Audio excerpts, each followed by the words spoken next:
Matt. What can I say, Matt? Part 2.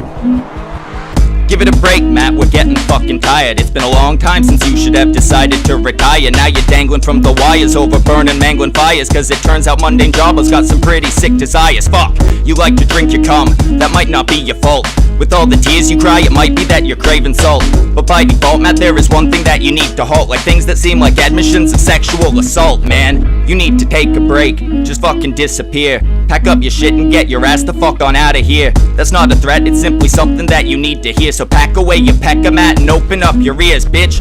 I already mentioned shit about how you got a kid and how you killed your job and what a fucking tragedy that is. And now I hear that you've been auctioning some underwear for bits. So if I ever meet your sister, I'ma tell her what you did, Matt. That's fucking pervert shit. You're fucking perverted. You got into incest just like every fucking pervert did. Were you raised alone by fucking Herbert, kid? Or did your daddy take your innocence and fucking murder it? That's why you play the victim.